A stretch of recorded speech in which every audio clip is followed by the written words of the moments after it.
అందరికీ నమస్కారం. రాధారమణం తెలుగు ఆడియో నావల్కి స్వాగతం. ముందుగా నా ఛానల్ని సబ్స్క్రైబ్ చేసుకోండి. అలాగే ఇక ఈ స్టోరీ అంతా కల్పితం. ఎవరిని ఉద్దేశించి రాసినది కాదు. కథలోని పాత్రలు, పేర్లు, సన్నివేశాలు అన్నీ కూడా కల్పితమే. ఇక అప్పుడప్పుడు వచ్చే కొంచెం బాధాకరమైన సన్నివేశాలను చూసి చాలామంది హర్ట్ అయినట్టు మెసేజ్లు, కామెంట్స్ పెడుతూ ఉన్నారు. వాటిని మనసుకు తీసుకోకండి. ఓన్లీ చదివేసి వదిలేయండి అంతే. ఇక కథలోకి వెళ్ళిపోదాం. రాక్షసుడి వలలో అందాల జాబిలమ్మ 54వ ఎపిసోడ్.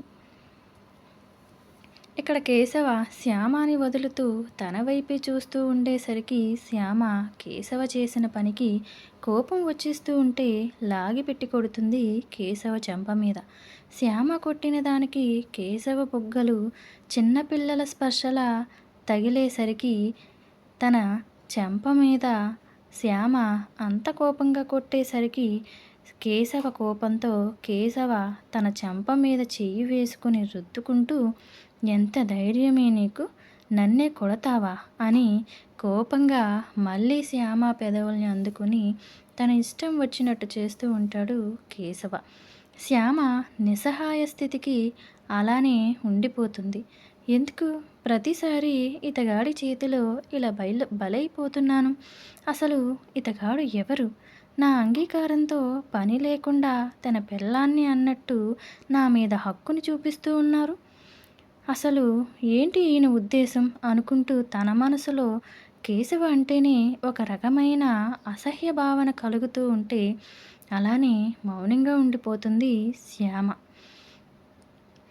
శ్యామ అలా మౌనంగా ఉండేదాన్ని చూస్తూ కేశవ అప్పుడు తనని వదులుతూ వేలు పెట్టి తనని బెదిరిస్తూ, ఇంకొకసారి నన్ను కొట్టే ధైర్యం కానీ ఆలోచన కానీ నీకు రానివ్వకు.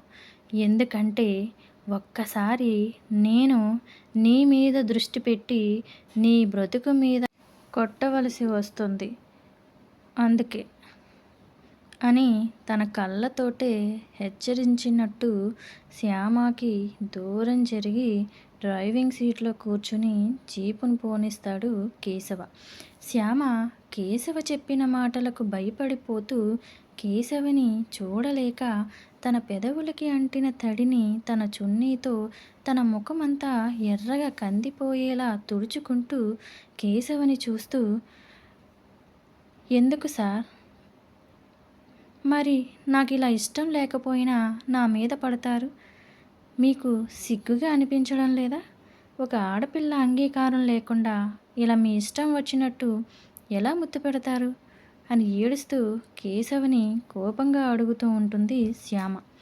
కేశవ శ్యామ అని అసలు తన మాటలని తనని పట్టించుకోకుండా డ్రైవింగ్ సీటు మీద దృష్టి పెడుతూ, నీకు నేను ముందే చెప్పాగా ఇది నాది అని తనని వేలు పెట్టి తననే చూపిస్తూ జీప్ను పోనిస్తాడు కేశవ.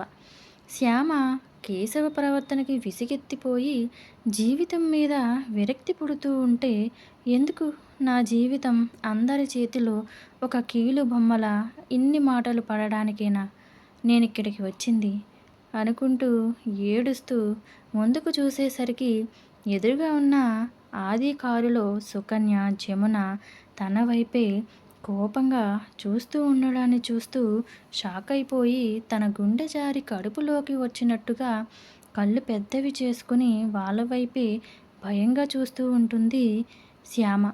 ఇటు కేశవ వైపు కూడా చూస్తూ అటు జమున వైపు చూసేసరికి జమున తన కళ్ళతోటే కేశవకి కనబడకుండా శ్యామని చూస్తూ, ఇంటికి వస్తావుగా అప్పుడు చెబుతాను నీ పని అని వేలితో బెదిరిస్తూ ఉండేసరికి అలా శ్యామ జమున బెదిరించేసరికి ఒళ్ళంతా చెమటలు పట్టేస్తూ భయంతో వణుకుతూ ఉంటుంది శ్యామ.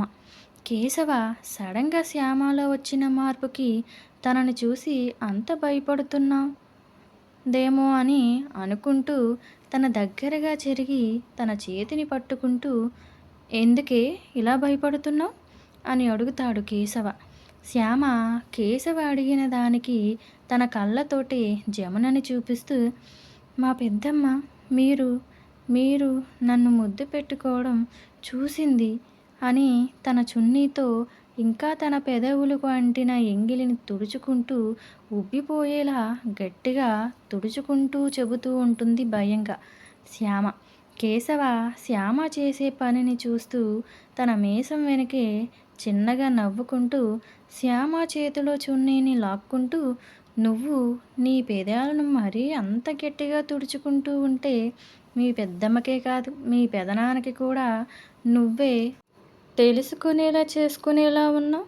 అయినా ఎవ్వరు చూసినా నేను పట్టించుకోను అంటూ శ్యామ ముఖం కందినట్టు పెదవులు ముఖం ఒకే రంగులో ఉండేసరికి, నేను ముద్దు పెట్టుకుంటేనే నీ శరీరాన్ని ఎంత బాధ పెట్టుకుంటూ తుడుచుకుంటూ ఉన్నావు అని తన మోముని తాకుతూ శ్యామనే చూస్తూ కళ్ళు చిన్నవి చేసి కన్నింగా, ఒకవేళ నీ శరీరం మొత్తం తాకితే అని అడుగుతాడు కేశవ.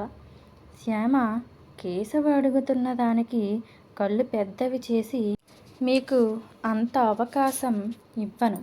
ఎందుకంటే నా తనువు, నా మనసు, నా ప్రేమ, నా శ్వాస అంతా నా బావ కోసం అని కేశవని చూస్తూ విపరీతమైన కోపం వచ్చిస్తూ ఉంటే, ఎప్పుడు తన మనసులోది ఎవరికి చెప్పకూడదు అని తన మనసులోనే దాచుకున్న విషయాన్ని కేశవతో అలా చెప్పేసరికి కేశవ శ్యామ చెప్పేదానికి కన్నింగా నవ్వుకుంటూ లేని కోపాన్ని ప్రదర్శిస్తూ, అవునా, ఎవడేవాడు, ఎక్కడుంటాడో చెప్పు, ఇప్పుడే వాణ్ణి పట్టుకుని బంధించి నీ దరిదాపుల్లోకి రాకుండా చేస్తాను అని కేశవ చెప్పేసరికి శ్యామ తన నోటి మీద చేతులు వేసుకుని, అయ్యో నేను ఇలా చెప్పేశానేంటి, ఇప్పుడు నా బావని ఏమైనా చేస్తారా ఏంటి, అయినా నా బావ ఎక్కడున్నాడో నాకే తెలీదు, ఇక ఇతగాడికి ఏం తెలుస్తుందిలే, అమ్మయ్య నాకు తెలియకపోవడమే మంచిదయ్యింది అనుకుంటూ,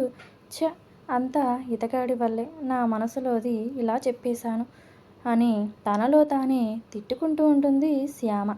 కేశవ బండి స్టీరింగ్ తిప్పుతూ, చెప్పవేంటి, ఎక్కడుంటాడు, ఎవడు వాడు, నువ్వు చెప్పకపోయినా నిన్ను నా నుండి దూరం చెయ్యాలని చూస్తే అది ఎవరైనా సరే అంటూ ఆది కారులో తమ వైపే చూస్తూ ఉన్న సుకన్య జమునని చూపిస్తూ, ఎవ్వరిని కూడా విడిచిపెట్టను, అర్థమైందా అని రౌద్రంగా చెప్పేసరికి ఇటు శ్యామ అటు సుకన్య జమున కేశవ కళ్ళు కోపంతో వాళ్ళనే చూసేసరికి వాళ్ళనే చూసి ఏదో శ్యామతో చెప్తున్నాడు అనుకుంటూ భయంతో ఇటు తిరిగి కూర్చుంటారు ఇద్దరు. ఆది వాళ్ళని చూసి చిన్నగా నవ్వుకుంటూ, ఇప్పుడేముంది, ముందుంది ముసల పండగ అనుకుంటూ ఆది కార్ని పోనిస్తాడు. కేశవ చెబుతున్న దానికి శ్యామ మనసులో భయపడుతూ ఉన్న కేశవని చూస్తూ భయపడకుండా కళ్ళనీళ్లతో, మీకు ఆడపిల్లలంటే ఒక ఆట బొమ్మలు, అంటే మీ దృష్టిలో నేను కూడా ఒక ఆట బొమ్మని అయి ఉండొచ్చు, కానీ నాకంటూ ఒక మనసు ఉంది, దానితో పని లేదా, నాకు కొన్ని కట్టుబాట్లు ఉన్నాయి, వాటితో కూడా మీకు పని లేదా అంటూ మా పెదనాన్న పెద్దమ్మ తల్లిదండ్రులు చనిపోయిన నన్ను నా మీద జాలిపడి నన్ను అలా వదిలేయకుండా పెద్ద మనసుతో నన్ను ఆదరించి నాకింత నీడనిస్తున్నారు. అలాంటిది మీరు చేసిన పనికి వాళ్ళ దృష్టిలో పడింది. ఇప్పుడు వాళ్ళ దృష్టిలో నా క్యారెక్టర్ ఏంటి అని కేశవని ప్రశ్నిస్తూ ఉంటే, ఏముంటుంది, వాళ్ళకి నా గురించి పూర్తిగా తెలుసు, నేను నిన్ను కోరుకుంటున్నాను అని వాళ్ళే పట్టించుకోవడం మానేస్తారు, అంతే సింపుల్ అని చెప్పి, ఈపాటికే మీ వాళ్ళందరికీ అర్థమయ్యే ఉంటుందిగా, కానీ నువ్వెందుకు తెగ ఇదైపోతున్నావు అంటాడు కేశవ. శ్యామ కేశవ చెప్పిన దానికి షాక్ అయినట్టు కేశవనే అలానే బొమ్మలా కూర్చుని చూస్తూ కేశవ మాటలు వింటూ ఉంటే తన బుర్ర గిర్రున తిరుగుతూ ఉంటుంది.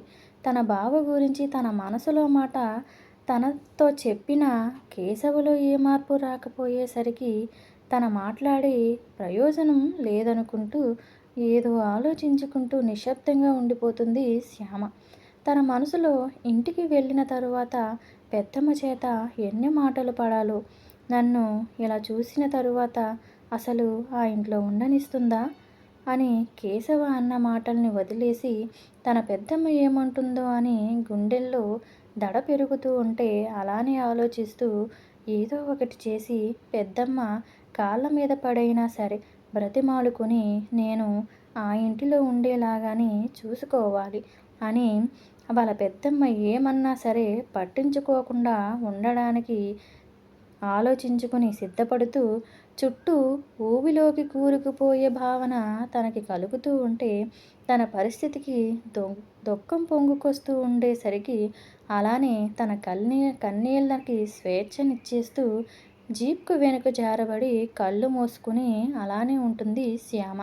కానీ కేశవ శ్యామ మనసులో ఉన్నది తెలిసిన తరువాత తన మనసులో 10 విధాలుగా ఆలోచించుకుంటూ శ్యామని వాళ్ళ ఇంటికి కాకుండా వేరే మార్గంలో టర్నింగ్ తిప్పుతూ తీసుకువెళ్తాడు కేశవ. అలా వాళ్ళు వేరే మార్గంలో వెళ్ళడాన్ని జమున, సుకన్య చూస్తూ సుకన్య ఆదితో కోపంగా, ఏంటి ఆది గారు, మీ కేశవన్న మా చెల్లెలతో ఏం పని, అటువైపుకి తీసుకువెళ్తున్నారేంటి అని ఎందుకో తనకి లోపల కంగారుగా అనిపించి, మా ఇల్లు ఇటు కదా, ఇటెక్కడికి తీసుకువెళ్తున్నాడు అని అడుగుతుంది సుకన్య.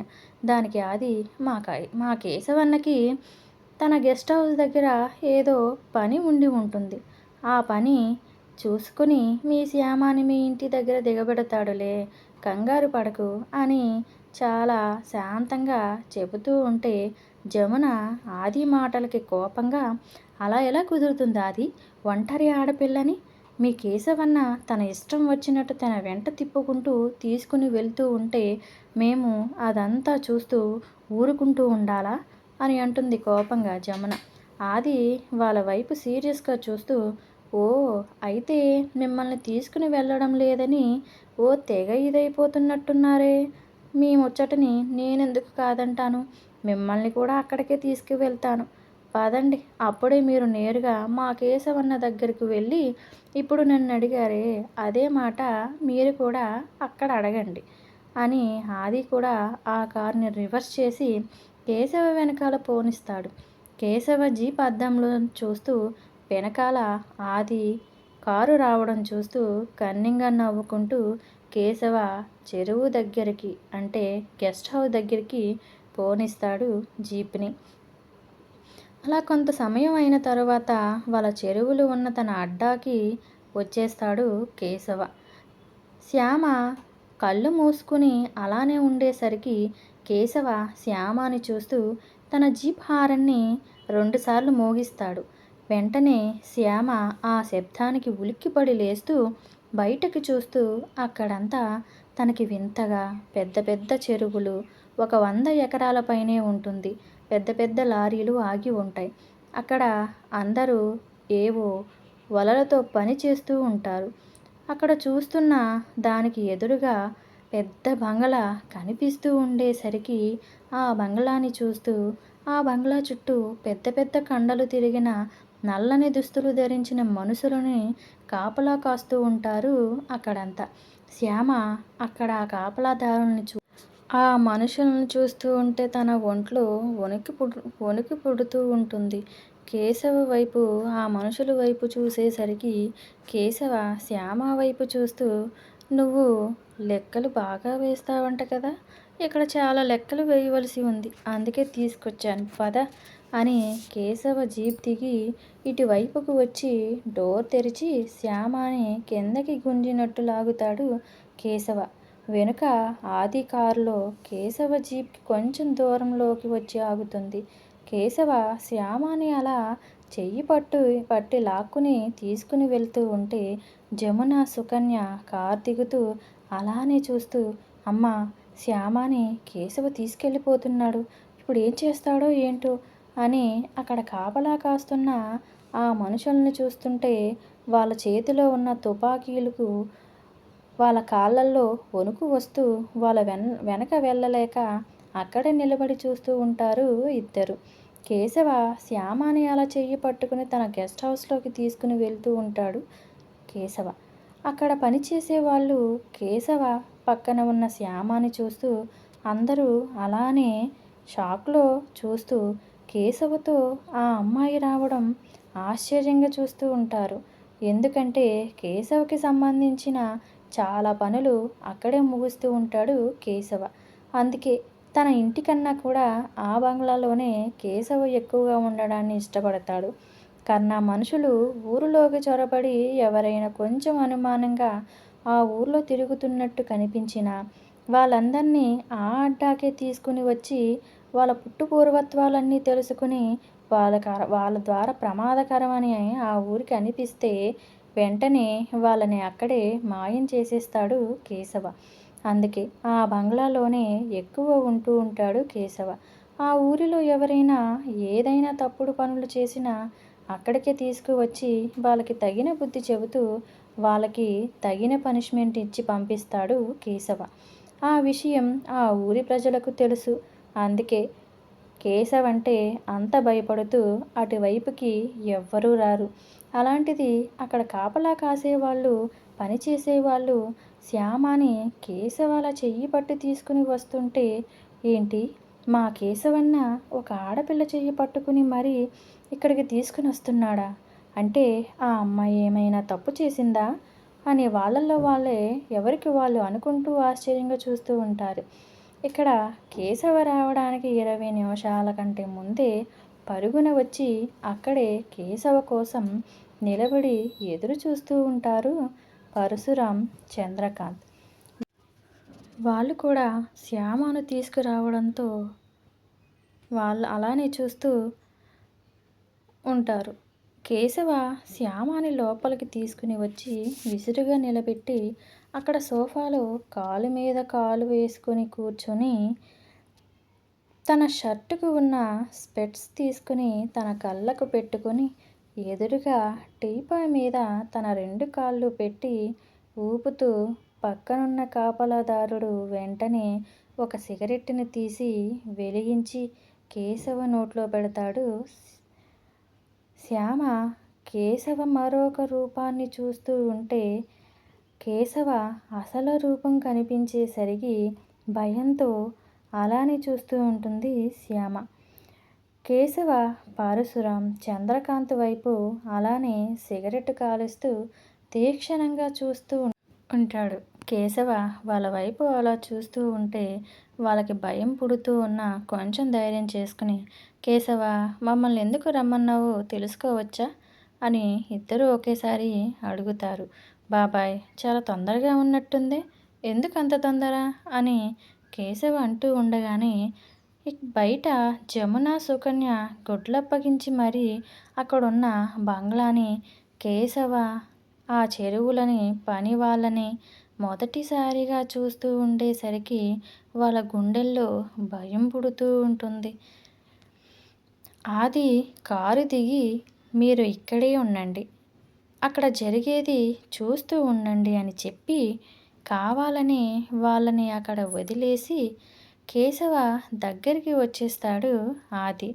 కేశవ ఆది వైపు చూస్తూ ఉండేసరికి ఆది కేశవ చూపుని అర్థం చేసుకుని అక్కడున్న పని వాళ్ళందరినీ బయటికి పంపించేస్తాడు ఆది.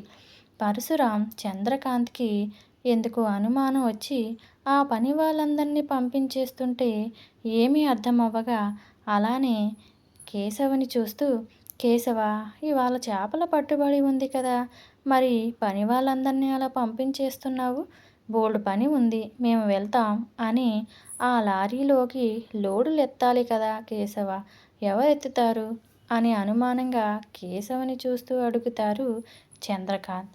అదేంటి బాబాయ్ అలా అంటారు, ఆ పనులు చేయడానికి ఇక్కడ చెట్టంత మనుషులు మీరిద్దరూ ఉన్నారుగా అని చెప్పగానే పరశురాం, చంద్రకాంత్ షాక్ అయినట్టు ఒకరి ముఖాలు ఒకరు చూసుకుంటూ ఏంటి మేము అన్ని లారీలో లోడ్ని ఎత్తాలా అని ఇద్దరికిద్దరు అర్థమైపోతూ ఉంటుంది వాళ్ళ పరిస్థితి.